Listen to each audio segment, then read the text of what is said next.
कहते हैं चारों युग में संत पुकारे, कूक कहा हम हेल रे। हीरे माणक मोती बरस हैं, ये जग चुगता ढेल रे। अब परमात्मा परमेश्वर कबीर देव जी, कबीर साहब जी जिन पुण्यात्माओं को मिले, उन्होंने फिर ढोल के डंके पे परमात्मा के प्रचार किया उस सच्चे ज्ञान का।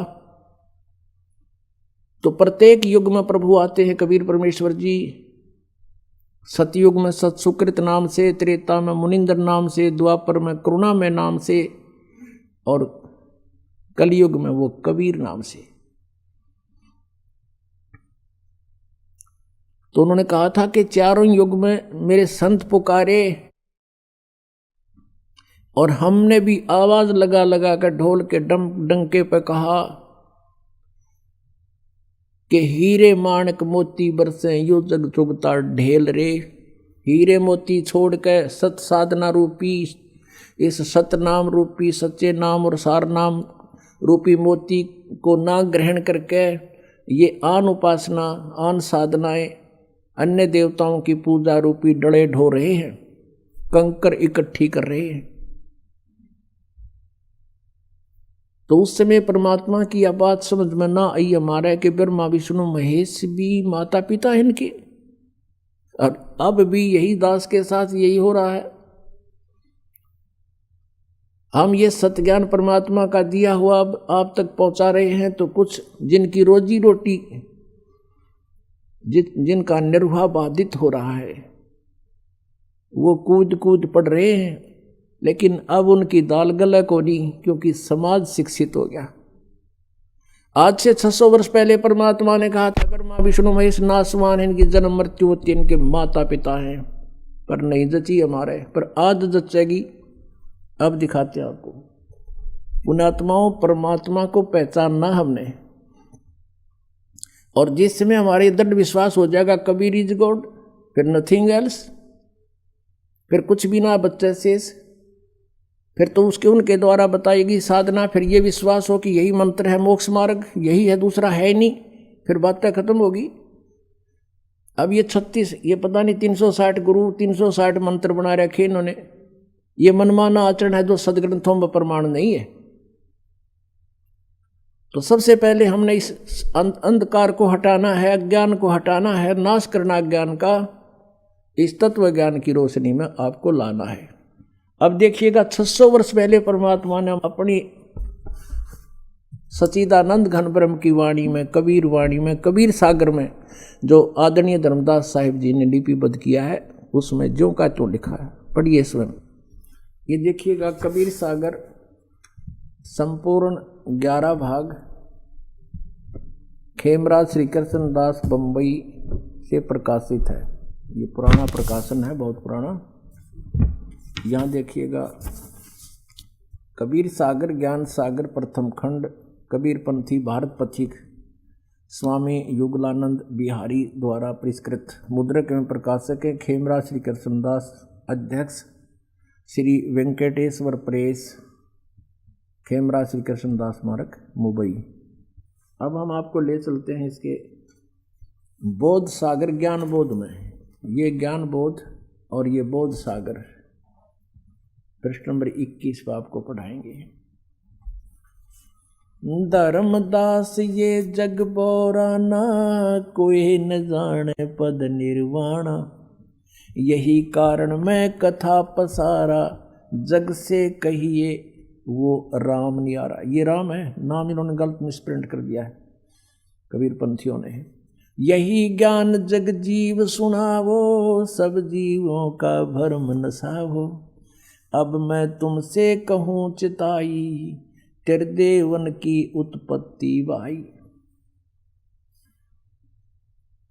कुछ संक्षेप कहूँ गहराई, सब संशय तुमरे मिट जाई, भरम गए जग वेद पुराना, आदि राम का भेद न जान्या। ये राम है, नोट नाम। राम राम सब जगत बखाने, आदि राम कोई बिरला जाने। ये नाम इन्होंने लिखा है, गलत लिख दिया, मिसप्रिंट, बाद में इन्होंने संशोधन करा अपनी जान में, लेकिन अकल तो इनमें थी नहीं। अब सचमुच यहाँ चल रहा है कि राम राम सब जगत बखाने, आदि राम माने सनातन परमात्मा, सबसे पहला प्रथम पुरातन भगवान कोई बिरला जाने है। ज्ञानी सुने सो हृदय लगाई, मूर्ख सुने तो गम ना पाई।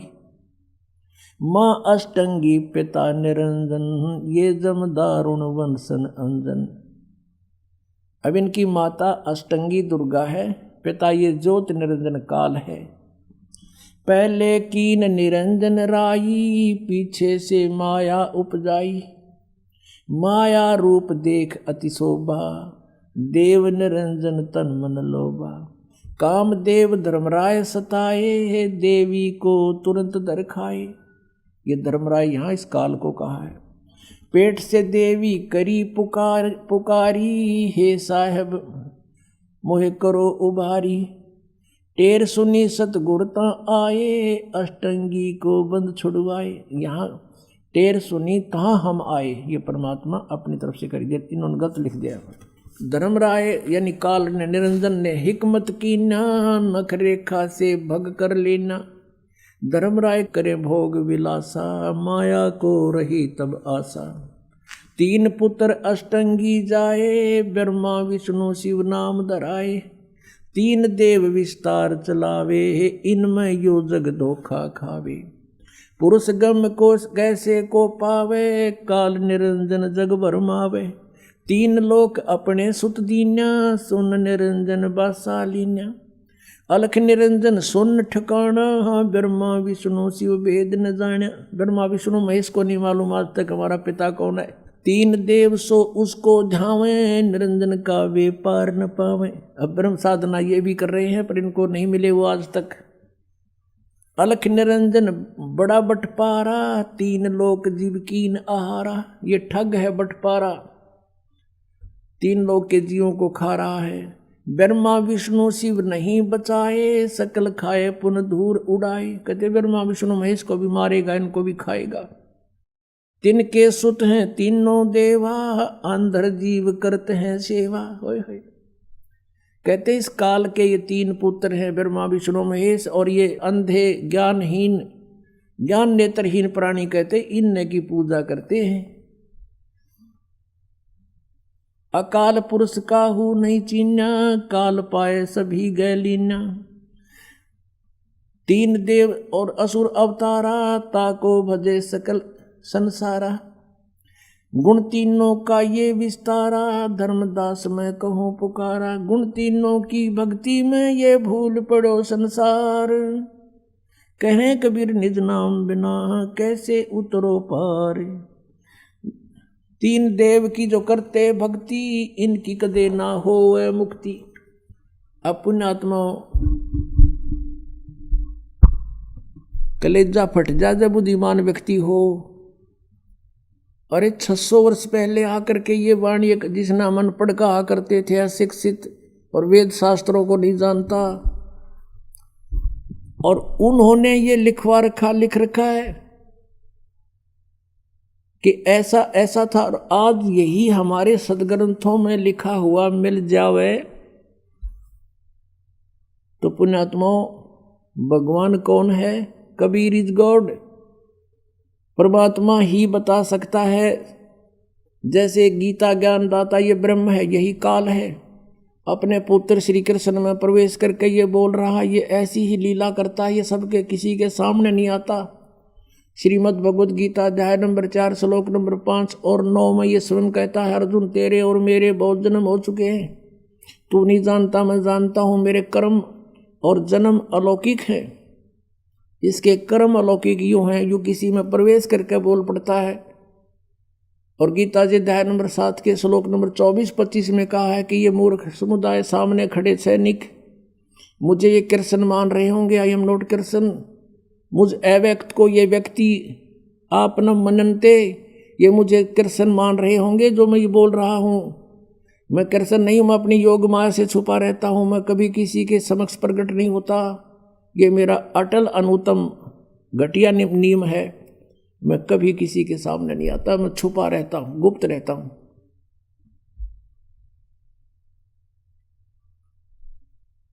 तो पुण्यात्माओं ये 10वें अध्याय के दूसरे श्लोक में गीता जी में कहता है कि मेरी उत्पत्ति को न देवता जानते न ये ऋषि जानते, क्योंकि इनका उत्पत्ति करता मैं हूं।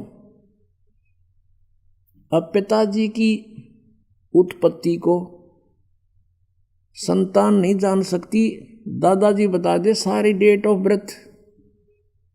तो हमारे दादाजी ने आके कबीर परमेश्वर ने इनकी डेट ऑफ बर्थ बता रखी है और इस ब्रह्म की उत्पत्ति बता रखी है। इनके बाप की भी उत्पत्ति बता रखी है, पिता की कैसे उत्पन्न हुआ था वो। तो कौन है वो भगवान जिसने सारी सृष्टि रची? कबीर इज गॉड, वो कबीर परमेश्वर है। अनंत कोट ब्रह्मांड का एक रति नहीं भारे, सतगुरु पुरुष कबीर हैं ये कुल के सिरजनहारे। अनंत कोट ब्रह्मांड का एक रति नहीं भार। अब जैसे वैज्ञानिक ने वायुयान बना दिया और बना के घुमा दिया और बीच में बैठ गया, बताओ उस पर कैसे भार हुआ?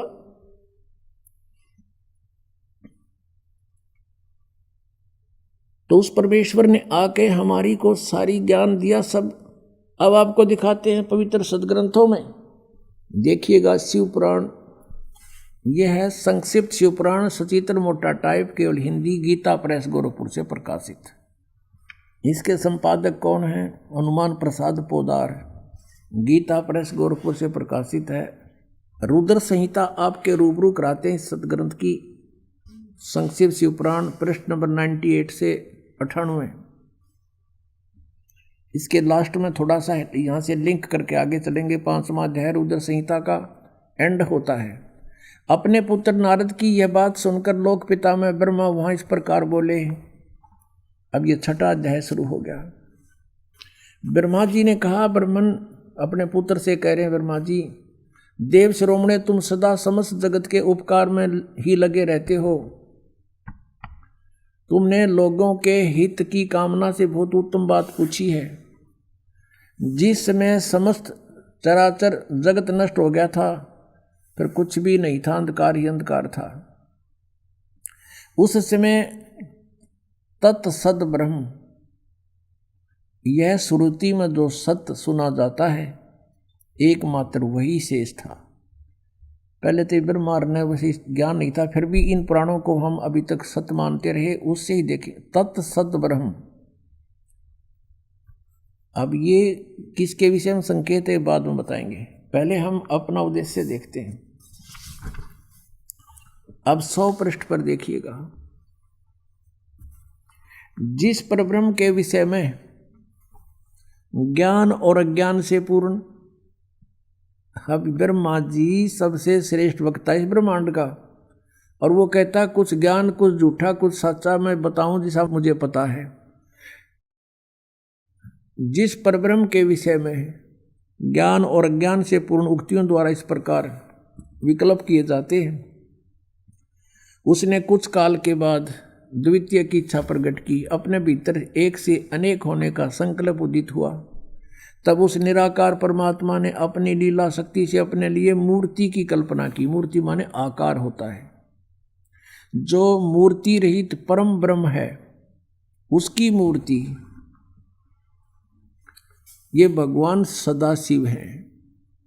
अर्वाचीन और प्राचीन विद्वान उन्हीं को ईश्वर कहते हैं। उस समय एकाएकी रहकर स्वेच्छा अनुसार व्यवहार करने वाले इन सदाशिव ने अपने विग्रह से स्वयं ही एक स्वरूप भूता शक्ति की सृष्टि की, जो उनके अपने श्रीअंग से कभी अलग होने वाली नहीं थी।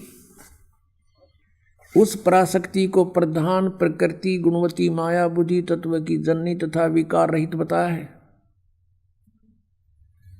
वह शक्ति अंबिका कही गई है। उसको प्रकृति, ये प्रकृति शब्द याद रखना, ये दुर्गा के लिए है। यहाँ पर गीता जी के अध्याय नंबर 14 के श्लोक 3, 4, 5 में जब आपको दास दिखाएगा ब्रह्मा विष्णु महेश की उत्पत्ति, वहाँ कोड वर्ड है। ये वहाँ दुर्गा के विषय में कहा है प्रकृति के, ये प्रकृति मेरी पत्नी है, मैं इसके पेट में बीज स्थापित करता हूँ गर्भ में, जिससे सबकी उत्पत्ति होती है। काल बोल रहा है गीता को।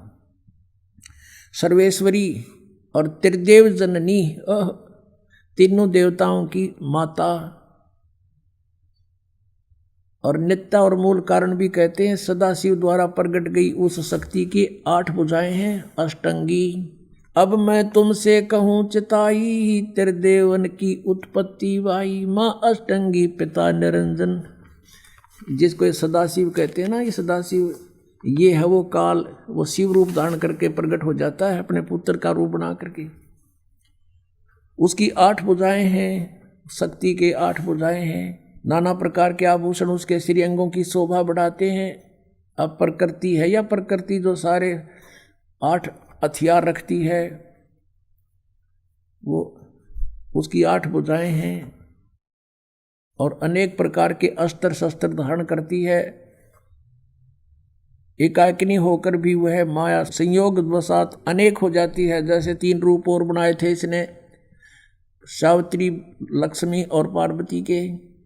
जो वे सदाशिव हैं उन्हें परम पुरुष ईश्वर, शिव, शंभु और महेश्वर कहते हैं। अब यहाँ क्लियर होगा इसका। अब ये हम 101 पर आगे पढ़ते पढ़ते 101 पृष्ठ पर रुद्र संहिता, और ये 6वां 7वां अध्याय चल रहा है। वे अपने सारे अंगों पर भस्म रमाए रहते हैं। उन काल रूपी ब्रह्म ने, हो गया क्लियर, वो काल रूपी ब्रह्म है, ब्रह्मा विष्णु महेश का जो पिता है, दुर्गा का पति है। काल रूपी ब्रह्म ने एक ही समय में शक्ति के साथ, नाथ नहीं है, शक्ति के साथ शिवलोक नामक क्षेत्र का निर्माण किया था। उस उत्तम क्षेत्र को काशी कहते हैं। वे प्रिया और प्रियतम रूप, वे दोनों पति पत्नी के रूप में शक्ति और शिव, दुर्गा और ये काल रूपी ब्रह्म जो परमानंद स्वरूप है, उस मनोरथ क्षेत्र में नित्य निवास करते हैं।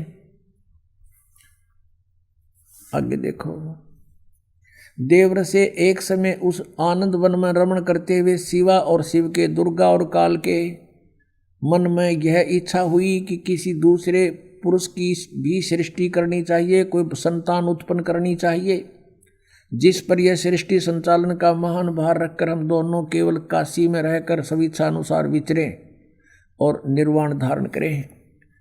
ऐसा निश्चय करके शक्ति सहित सर्वव्यापी परमेश्वर शिव ने, काल रूपी ब्रह्म ने अपने वाम भाग के 10वें अंग पर अमृत मल दिया, यानी पति पत्नी व्यवहार किया। फिर तो वहां से एक पुरुष प्रकट हुआ, यानी पुत्र। यहां देखिएगा 102 पृष्ठ पे। अब हम यहां पढ़ेंगे, थोड़ा सा लेंगे।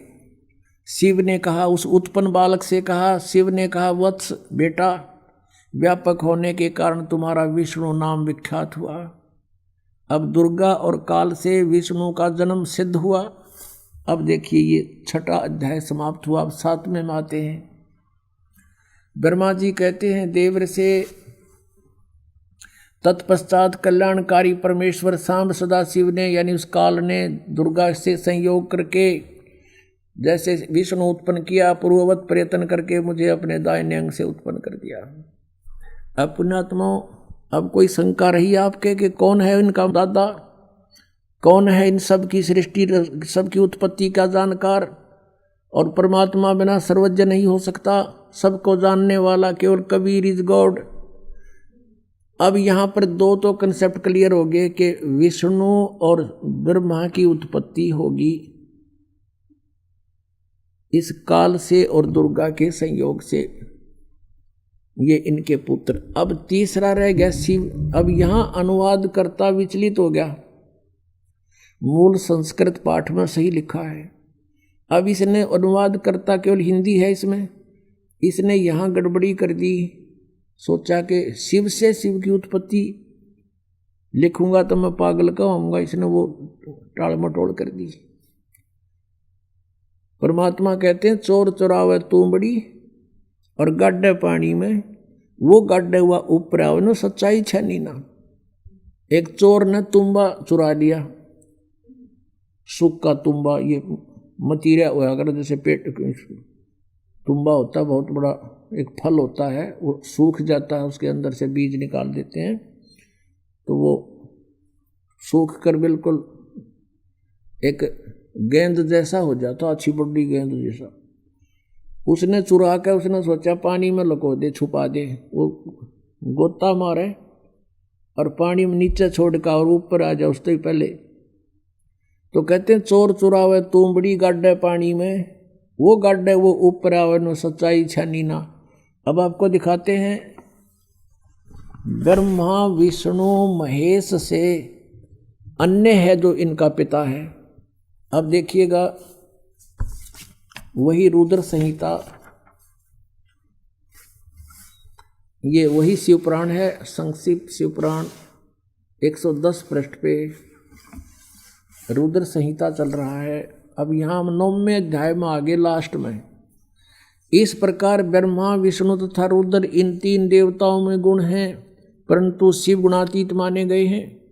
रजगुण ब्रह्मा, सतगुण विष्णु, तमगुण शिव, ये भी सिद्ध हो गया इन तीनों में गुण है, परंतु वो शिव यानी सदाशिव, ये काल रूपी ब्रह्म, ये इन तीनों से अलग है। यहाँ पे रुद्र शब्द लिख के इन्हें फेर गड़बड़ी कर दी, इन्हें सोचेंगे रुद्र तो अलग है कोई, आगे इसका कंसेप्ट और क्लियर कर दिया। अब जैसा कि आपको रह रह कर दास ज्ञान कराता है, लेकिन आप विद्यार्थी हो, कई बार ऐसा होता है कि आप सत्संग अटेंड नहीं कर पाते, उस समय वो टॉपिक चल पड़ता है। कैसे भ्रमित हैं, कहते हैं 3 देव सो उसको ध्यावे, निरंजन का हुआ पार नहीं पावे। ऋषि मुनियों ने परमात्मा प्राप्ति के लिए वेदों को पढ़ा, ओम नाम को पूर्ण परमात्मा का मान लिया, ब्रह्म को सुप्रीम गॉड मान लिया, हठ योग किया, ओम नाम का जाप किया, लेकिन कुछ भी हासिल ना हुआ। तो जैसे क्या हुआ, समाधि लगाते थे, मेडिटेशन करते थे, समाधिस्थ हो जाते थे। तो ये काल कैसे छल करता है, किसी को ब्रह्मा के रूप में दर्शन दे देता है समाधि दशा में, तो वो कहता है Brahma is God, Brahma is God, Brahma ही परमात्मा है, तो छुपाए बैठे अपने आप को, मैंने समाधि में देख लिया ये तो भगवान है। अब इससे ब्रह्मा जी की प्रभुता होगी, ब्रह्मा जी के भी चौड़ी काख होगी कि मैं भगवान हूँ।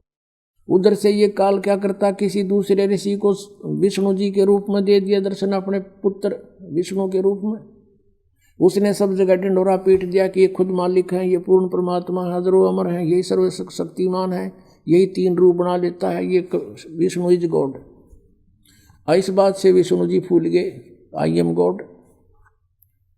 किसी को ही अपने पुत्र शिव के रूप में दर्शन दे दिए, तो उसने शिव जी को सर्वेश्वर बता दिया, महेश्वर मृत्युंजय कालज्ञ सर्वेश्वर बता दिया। इसी बात के भ्रम से एक बार ब्रह्मा ने कहा विष्णु जी को जा करके, मैं तेरा बाप, तू खड़ा होकर मेरा सत्कार नहीं करता। विष्णु जी कहते मैं तेरा बाप, तू मेरी नाभि कमल से उत्पन्न हुआ है। ब्रह्मा कहता मैं सारी सृष्टि का रचने वाला हूँ, तू मेरा पुत्र है। इस बात पर गुट बाज गया, दोनों का झगड़ा हो गया। तो जब काल ने ब्रह्म ने देखा कि ये तो लड़ मरेंगे, उन्होंने उसके बीच में एक पिलर खड़ा कर दिया, तेजों में स्तंभ। ये लड़ना छोड़ गए, उसकी ऊपर नीचे ढूंढने लगे, खोज करने लगे इसका एंड कहाँ है। कहीं एंड ना मिल रहा, ब्रह्मा ने झूठ बोल दी।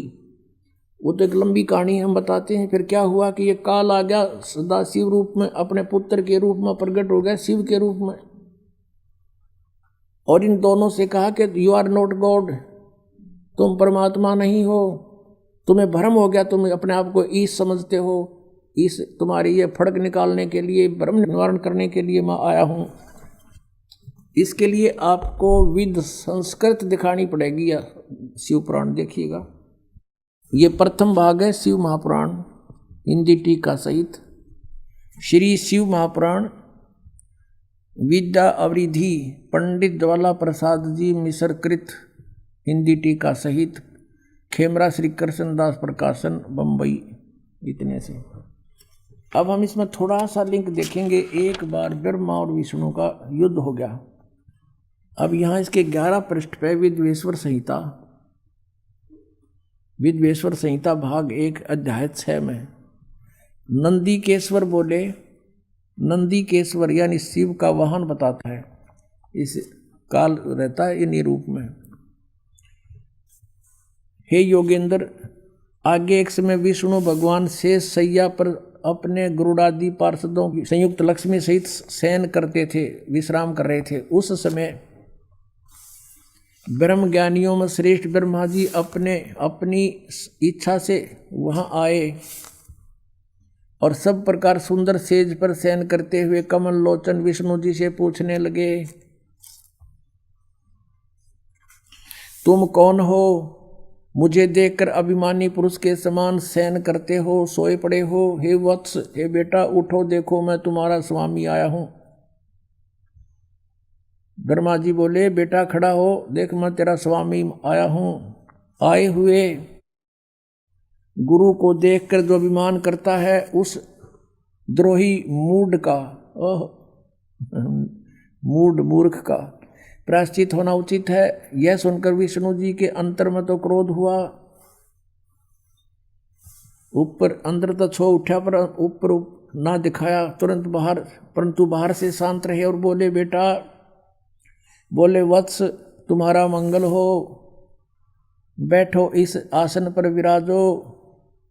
इस समय तुम्हारा नेत्र कुटिल और मुख बांका क्यों हो गया? क्योंकि छो मारे गुस्सा हो रहा था ब्रह्मा को।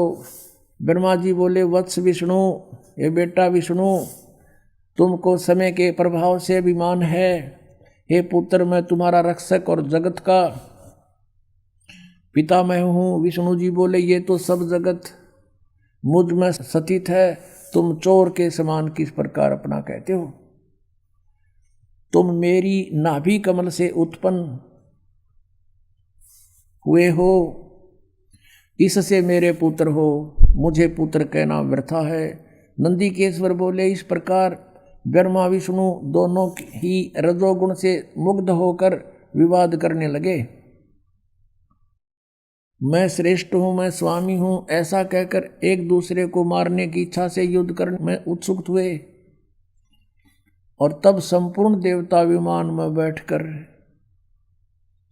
उस महा अद्भुत युद्ध को देखने को चले आए और आकाश से उनके ऊपर फूल बरसाने लगे। वाह रे देवताओं, जैसे जोटे बढ़ा करें गाँव में, जैसे दो लड़ रहे हैं और देवता न्यू कहें शाबाश बहुत अच्छा कर दो काम और फूल बरसावें। ये देवताओं के लक्षण है, इनको बीच में आना चाहिए था और हाथ पैर जोड़ कर उनको छुटवाना चाहिए था कि तुम लड़ोगे तो हमारा क्या होगा। हर देवता ने होगा ऊपर तो फूल बरसावें, शाबाश मरो कटके। तो यह पंचायत तो पहले तो बिगड़ रही है, को नई को नहीं बिगड़ी भी है। ये वहीं से देवताओं के लक्षण है, तो हम हमारे जैसे यहाँ इस पृथ्वी लोक के फिर क्या होगा, ये तो सोचने की बात है।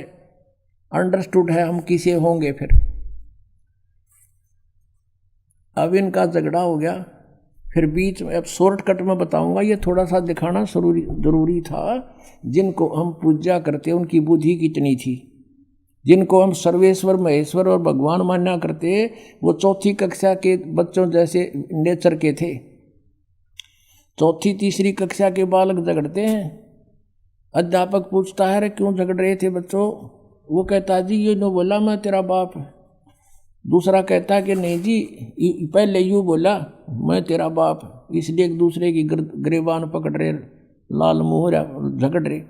तो हमारे भगवान जिनको हम परमात्मा सुप्रीम पावर मानना करते हुए बड़े उनकी बुद्धि उन चौथी कक्षा जैसे बच्चों के जैसा स्वभाव था इनका। ये आपके समक्ष दास अपनी तरफ से नहीं कह रहा कि इन आचरणों को देखकर हम पहचानेंगे हु इज गॉड, कौन है वो परमात्मा। अब आगे क्या हुआ, फिर ये काल आ गया अपने पुत्र शिव जी के रूप धारण कर। इसने प्रतिज्ञा कर रखी है कि मैं अपने वास्तविक रूप में कभी किसी को दर्शन नहीं दूंगा। इसने प्रतिज्ञा कर रखी है, कसम खा रखी है।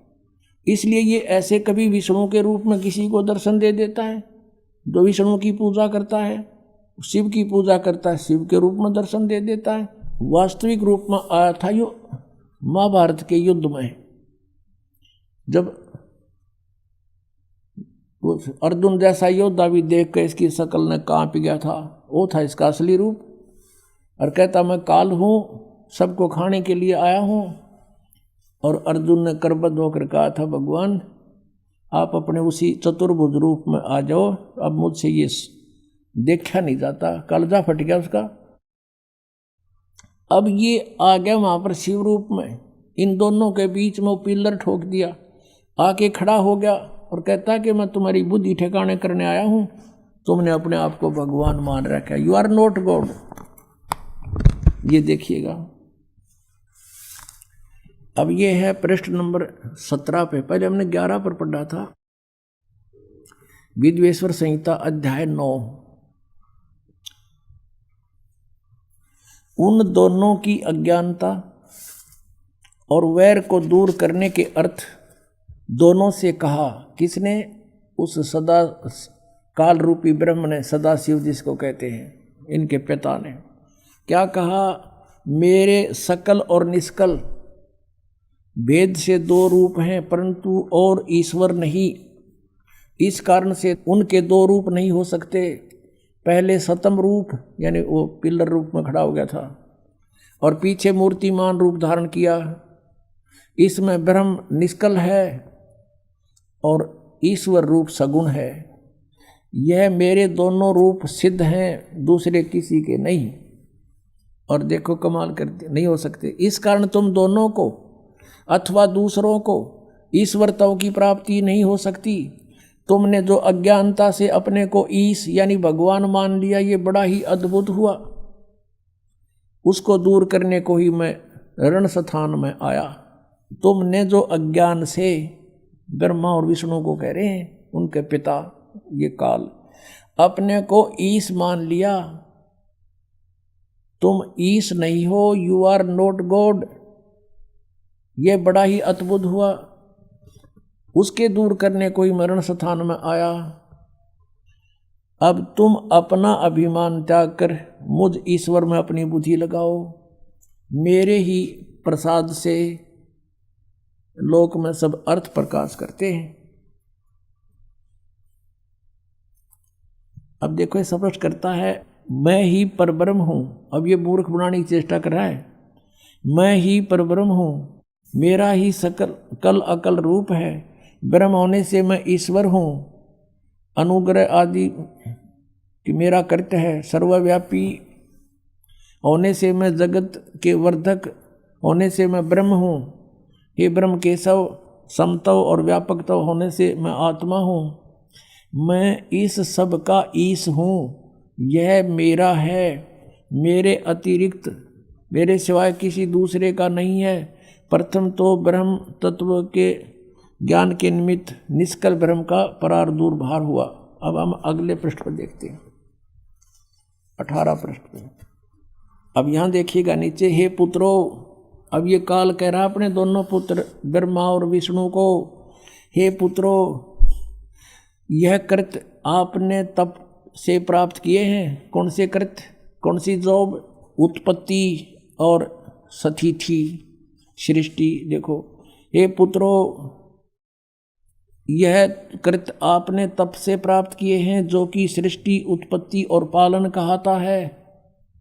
सो मैंने प्रसन्न होकर तुम्हें दिए हैं। इसी प्रकार दूसरे दो कृत्य, अब देखो सारा कंसेप्ट क्लियर हो गया। अब वक्ता है ये काल, और कहते हैं दो कृत्य और रुद्र और महेश को प्रदान किए हैं। अब दो तो ऊपर हो गए पुत्रों, दो तो ये ऊपर थे, और अब ये दो ये हो गए रुद्र और महेश। इनसे अलग है यो बोलने वाला, इनका पिता। इतना ही कंसेप्ट क्लियर करना था अपन, यहाँ और आगे नहीं। और थोड़ा सा और दिखा देता हूँ आपको। अब यहाँ देखो 19 पृष्ठ पे ये सिद्ध होगा कि गीता ज्ञान भी यही दे रहा था। 19 पृष्ठ है ये, विद्वेश्वर संहिता ही चल रही है ये, अध्याय 10 में। अब यहाँ ये बता रहा है, हे सौम्य, मेरे ज्ञान से विमुख होने से तुम्हें अज्ञानता आ गई।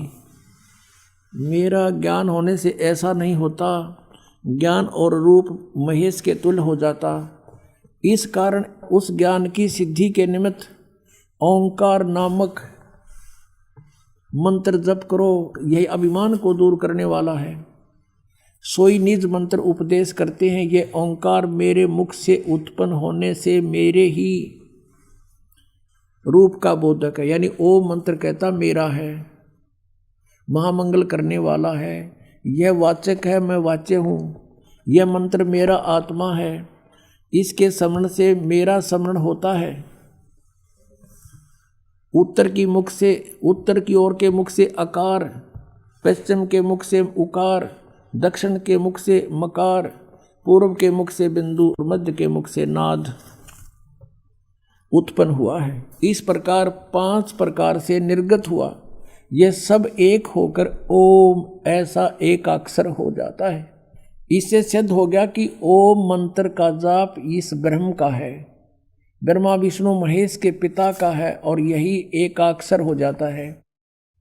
और यह सब नाम रूपात्मक वेद भूत दोनों कुल अर्थात स्त्री पुरुष भेद से भौतिक शरीर वर्ग से 2 का भेद वाला है, वह इसी मंत्र से व्याप्त है और शिव शक्ति का बोधक है।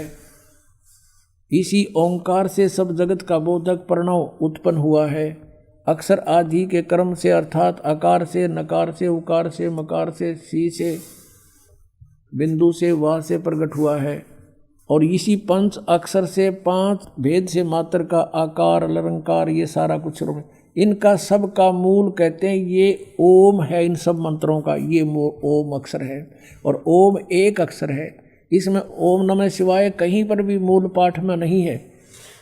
इसमें यहाँ से शुरू होता है कि एकीभूत होकर के ये ओम इति एक अक्षर अभवत भवत, ये एक अक्षर हो जाता है, नथिंग एल्स।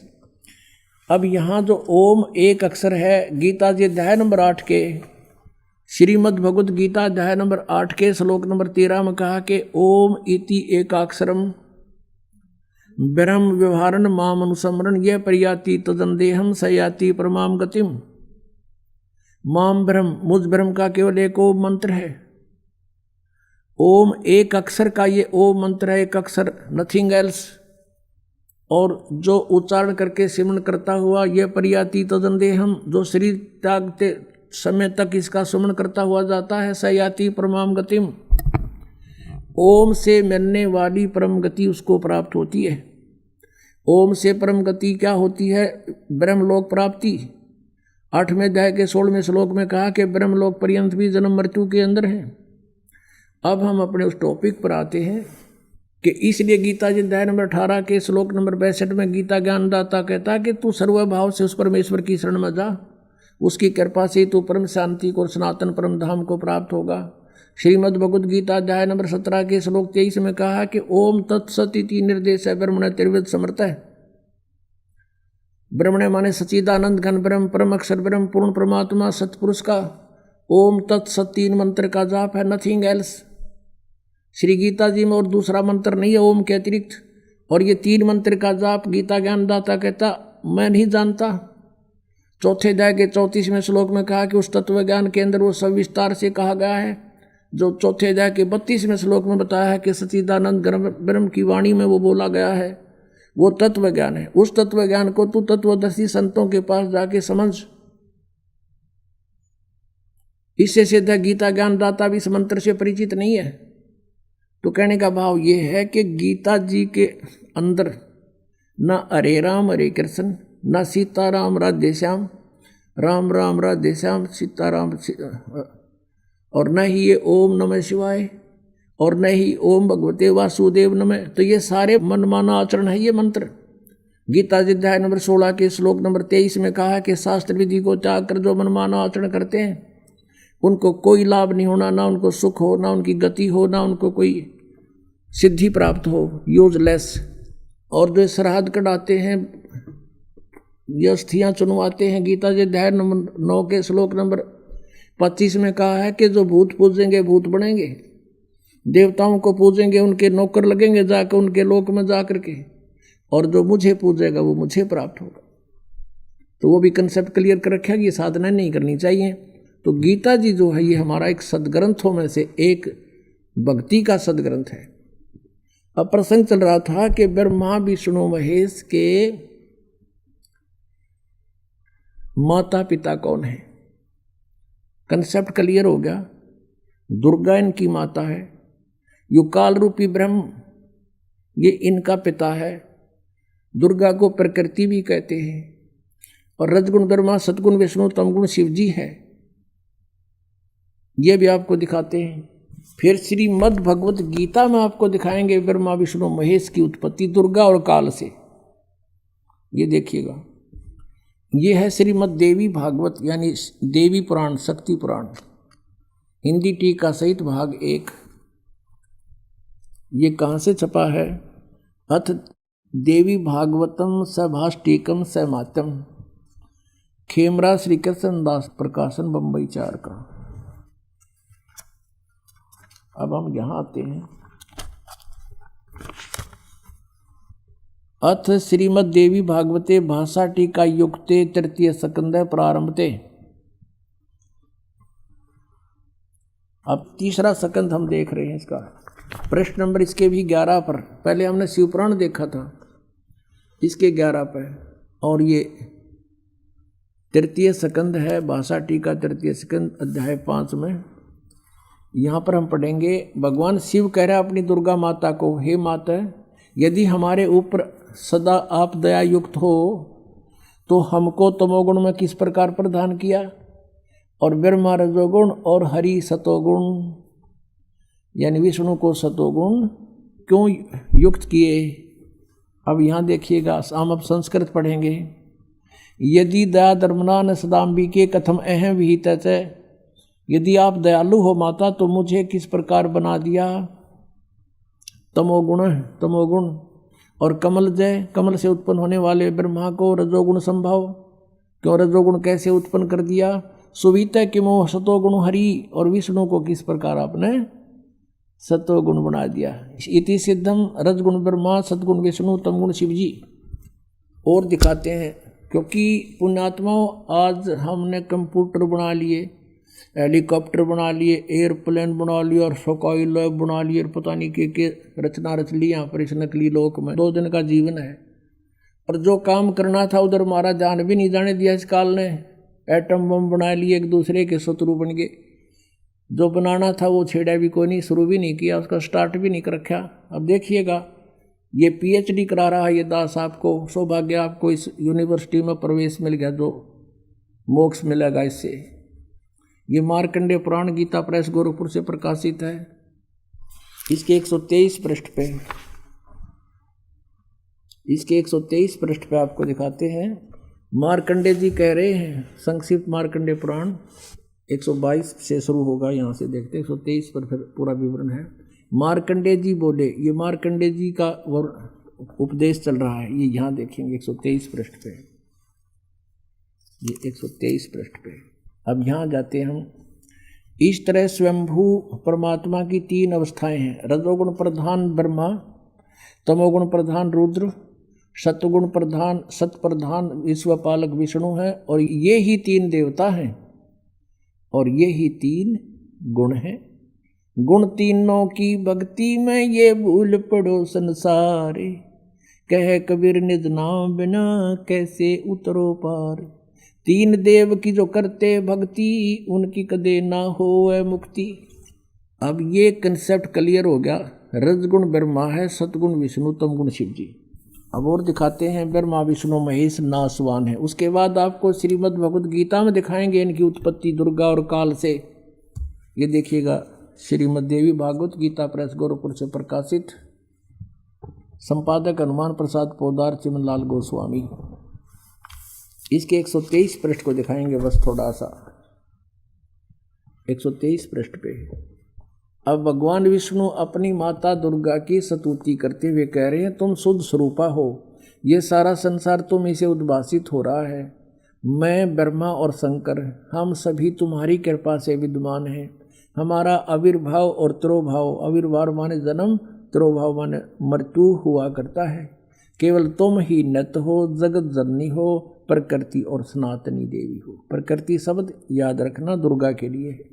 भगवान शंकर बोले, देवी यदि माँ भाग विष्णु तुम ही से प्रकट हुए हैं, उस तो उनके बाद उत्पन्न होने वाले ब्रह्मा भी तुम्हारे ही बालक हुए।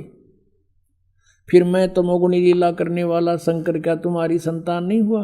अर्थात मुझे भी उत्पन्न करने वाली तुम ही हो। शिवे, संपूर्ण संसार की सृष्टि करने में तुम बड़ी चतुर हो। कंसेप्ट क्लियर हुआ? इस संसार की सृष्टि स्थिति और संहार में तुम्हारे गुण सदा समर्थ हैं। उन्हीं तीनों गुण से उत्पन्न हम ब्रह्मा विष्णु एवं शंकर नियमानुसार कार्य में तत्पर रहते हैं। हम तो केवल आप वर्क डन दे सकते हैं, किसी का कोई परिवर्तन नहीं कर सकते। अब इससे 4 कंसेप्ट क्लियर हो गए। इस पवित्र पुराण, देवी पुराण के इन चंद लाइनों में 4 कंसेप्ट क्लियर हो गए। एक तो ये हो गया कि ब्रह्मा विष्णु महेश नाशवान है, इनकी जन्म मृत्यु होती है। दूसरा ये हो गया कि इनकी माता दुर्गा है। और तीसरा ये हो गया रजगुण ब्रह्मा, सतगुण विष्णु, तमगुण शिव जी। और चौथा ये हो गया कि ये केवल वर्क डन, जैसा कर्म करोगे वैसा ही दे सकते, इसमें कोई परिवर्तन नहीं कर सकते। और पांचवा ये भी हो गया कि दुर्गा को प्रकृति भी कहते हैं। अब देखिएगा पवित्र श्रीमद् भगवत गीता, गीता प्रेस गुरुपुर से प्रकाशित है। जयदयाल गोविंद का इसके अनुवादक है। अब 14वें अध्याय के 3 श्लोक ये कंसेप्ट क्लियर कर देंगे। कोड वर्ड है, चारों वेदों का संक्षिप्त वर्णन है, ये बहुत ही शॉर्ट में है। अब देखना यहां से, ये है चतुर्दशो अध्याय, 14वां अध्याय, अध्याय 14 और श्रीमद् भगवत गीता। यहां देखना अब तीसरे श्लोक से, हे अर्जुन, मेरी महत ब्रह्म रूप मूल प्रकृति, वैसे ही इन्होंने यहाँ अनुवाद गलत कर रखा है, वैसे इसी से देखेंगे। प्रकृति सर्वभूतों की, सभी प्राणियों की योनि अर्थात गर्भाधान स्थान है, और मैं उस योनि में चेतन समुदाय गर्भ को स्थापन करता हूँ। ततः माने उसके संयोग से, ततः माने उससे सब भूतों की, प्राणियों की उत्पत्ति होती है। और चौथे में, हे अर्जुन, नाना प्रकार की सब योनियों में जितनी मूर्तियां अर्थात शरीरधारी प्राणी उत्पन्न होते हैं, दुर्गा प्रकृति तो उनकी गर्भ धारण करने वाली माता है, और मैं बीज स्थापन करने वाला पिता हूँ। यो काल बोल रहा है। और 5वें में स्पष्ट कर दिया है, हे अर्जुन, सतगुण रजगुण तमगुण ये प्रकृति से उत्पन्न, दुर्गा से उत्पन्न तीनों गुण, रजगुण ब्रह्मा, सतगुण विष्णु, तमगुण शिव जी, प्रकृति से उत्पन्न ये तीनों गुण अविनाशी जीवात्मा को शरीर में बांधते हैं। अब काल ने पल्ला झाड़ दिया कि ब्रह्मा विष्णु महेश इन जीवात्मा को कर्मानुसार यहाँ बांधे बैठे हैं। अपने आत्माओं,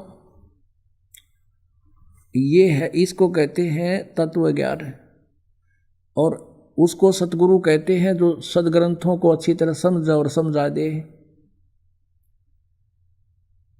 और पुण्यात्माओं, सौभाग्य आपका, आप बहुत पहले आ गए इस मालिक के चरणों में।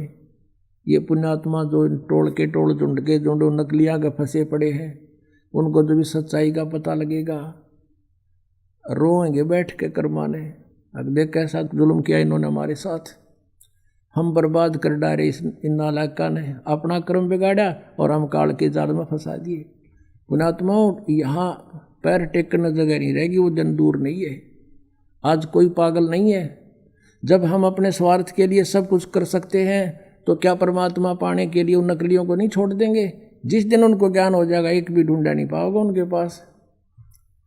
वो एकले बैठे पाओगे क्या? उनके परिचर पाओगे उड़े बैठे, बाकी सब आ गए होंगे यहाँ पर। एक गांव में एक अंधा था, अंधा, वो बाहर से आता था और वहाँ क्या करता था, वो भजन सुनाया करता, रागनी रुगनी गाता था, इंटरटेनमेंट कराता था। उसके बदले उसने कुछ पैसे दान हो जाते थे, वो हफ्ते 10 दिन में आगे डा करता उड़े। तो उनको क्या हुआ, एक बार उन व्यक्तियों ने सोचा भाई यो तो 10वें दिन आले है और ये सिर में दर्द करे। तो उन्होंने कहा कि सूरदास, आज तो बहुत घने व्यक्ति आवेंगे और तेरे बाहर व्यवस्था करनी पड़ेगी। कहा अच्छा भाई, बाहर कर देते हैं। वो बाहर बनी में जंगल में ले जाकर उड़ा खड़ा कर दिया। वो अगले सूरदास, इब तू आप सुना दे 4 बोल, और देख जनता बहुत आ गई है, और तू बोलने जाइए, डटिए ना, नहीं तो बीच में उठ जाएंगे। और देख कति सन्नाटा छा रहा है ना, बहुत इंटरेस्टेड है तेरी बात सुन। उसने उड़ा खड़ा खड़ा करके वो 5-4 थे वो चले गए, वो एक लाए बांडा खड़ा खड़ा। तो वहाँ एक रास्ते चलता व्यक्ति आ गया, वो कहने लगा रे गाने वाले रुकना जरा। वो कुछ देर तक बोला नहीं, गाता रहा, फिर बोला रे भले आदमी तने मैं पाया रास्ता बताने ने, ये कितने बैठे इनसे पूछ ले। ने बोला तेरा फूफा बैठा है, एकला बांडा खड़ा खड़ा। तो इन गेला वाह बनेगी एक दिन इन सारे संतां के लिए, सारे बाजाओंगे यहाँ पर। अपने आत्माओं परमात्मा ने आपके ऊपर रहम किया है। ये अब ये कंसेप्ट क्लियर हो गया कि पूर्ण परमात्मा कबीर परमेश्वर है, जो सारी सृष्टि की रचना को स्वयं ही ठीक ठीक बताता है।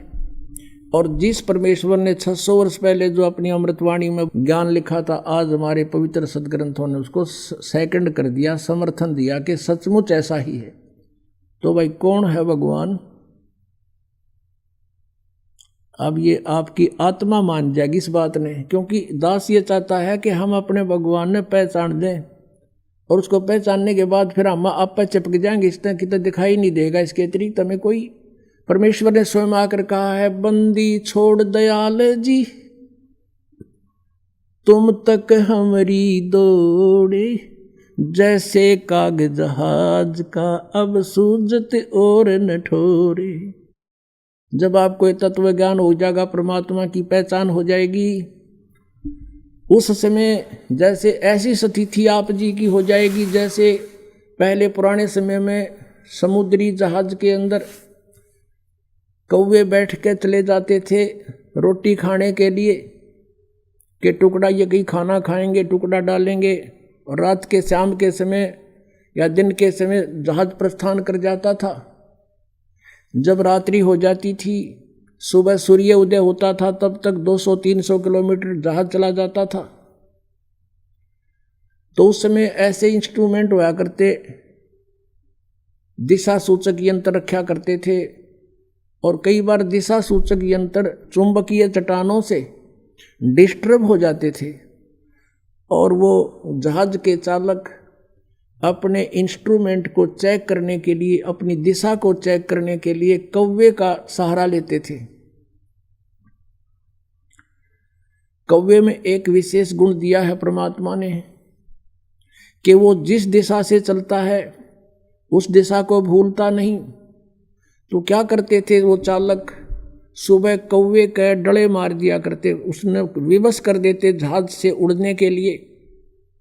तो कौवा अपनी उसी दिशा को उड़ता है कि मैं अपने घर को लौटूं, तो उसी दिशा को उड़कर चल पड़ता है। वो कुछ देर तो उड़ता जाता है, लेकिन उसको कहीं भी बैठने का स्थान आसपास नजर नहीं आता है। अंत में वो सब जगह देखता है कि जहाँ भी बैठूंगा वहीं डूब मरूंगा। तो वापस आकर के उसने उस जहाज पर ही शरण लेनी पड़ती है, वहीं वो एक बचाव का एकमात्र स्थान उसके लिए है, वो वहीं आकर बैठता है। उधर से जहाज वाले अपना दिशा सूचक अपनी दिशा को चेक कर लेते हैं, कौवा इस दिशा में गया है, हम इस दिशा से आए थे, तो अब हम ठीक चल रहे हैं या नहीं। तो कहने का भाव ये है पुण्यात्माओं, आप जी को परमात्मा के सामर्थ्य का जो पता चलेगा, कबीर इज गॉड, आपकी स्थिति ऐसी हो जाएगी जैसे काग जहाज का अब सूझे और नठोर। सब जहां भी बैठे वहीं डूब के मरे, यानी और संत नहीं और भगवान नहीं और कहीं पर भी ये ज्ञान नहीं, तो फिर आपकी ये स्थिति हो जाएगी कि और कितने ठिकाना नहीं। और इसके लिए प्रयत्न किया जा रहा पुण्यात्माओं कि हम अपने परमात्मा को पहचान लें। परमेश्वर कहते हैं, मैं रोवत हूँ सृष्टि को, ये सृष्टि रोवे मोहे, और कह कबीर हमारे वियोग को, और समझ नहीं सकता कोई, ये तो मुझे खोज रहे हैं भगवान सर्वशक्तिमान सुखदायक सब दुखों का दूर करने वाला। और मैं कहता हूँ मैं भगवान हूँ, लेकिन ये मुझे पहचानते नहीं, कि नहीं कबीर किसने भगवान बना दिया। और जिन तुम भगवान मानो थे वो कहाँ से प्रमाणित थे? हम कहते थे पुराणों में ऐसा लिखा है, अब पुराणों ने बता दिया इनकी सती थी के ब्यों तो इन भगवानों का। तो अब आपके परमात्मा पहचान आओगा। पुणात्मा, अब ये जो समय आपको मिला है भगवान की भक्ति और ये ज्ञान सुनने का, अब देखो परमात्मा ने आपके लिए कितनी सुविधा प्राप्त करवाई है हम दासों से। तुम कितने कृपा पात्र हो उस परम पिता कबीर भगवान की, कितनी प्यारी आत्मा हो तुम, उन श्रेष्ठ आत्माओं में से हो जिनको वो खोजता फिर रहा है। सर्दी का मौसम है, रजाई आपके पास है, और ये दास परमात्मा की महिमा की बौछार आप पर कर रहा है। अब इसमें लटके ना लियो या ख्यास राखियो, नहीं तो भगवान रुष्ट गणा हो जाएगा कि देख इतनी दूर आए और ये अमृत ज्ञान की तो खोजे तो नहीं पावे और तुम लटके ले जाओ, तो वो तो फिर एपिसोड गया ना, जितना आप लटके ले गए उसमें तो खो दिया सारा काम। तो परमात्मा पाने के लिए तो महापुरुषों ने अपने शरीर को सुखा दिया तपस्या कर करके, और हृदय में जिनका चोट लगी तो कैसे लगी, लागी का मार्ग और है लगे चोट काल जा करके, लागी का मार्ग और है लगे चोट काल जा करके, लगे चोट काल जा करके, लगे चोट काल जा करके,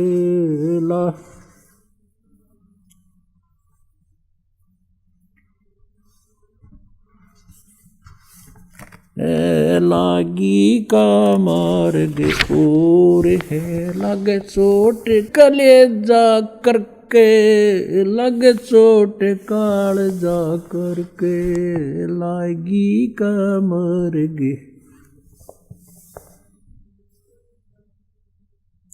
कहते हैं जब आपके लगन लगेगी मालिक की, कलेजे में कसक हो जाएगी, एक न्यारी कसक उठेगी। परमात्मा कहते हैं जब आपका या लगन लगेगी भगवान की, कहते हैं कबीर वैद बुलाइया और पकड़ के देखी बा, और वैद न वेदन जान ही मेरा कर कलेजे बा। घरवाला ने सोचा कि तो बहुत बीमार सा हो गया, उदास सा रहता है, कोई भयंकर रोग हो गया इसके। वैद बुलाया, नाड़ी पकड़ के देखी, वैद्य ने बोला नाड़ी ठीक है, अस्वस्थ नहीं है ये, और फिर भी यू कैसे ऐसे खोया खोया क्यों रहता है। परमात्मा कहते हैं कबीर वैद्य बुलाइया पकड़ के देखी बाँ, और वैद्य न वेदन जान ही मेरा करक ले जेवा।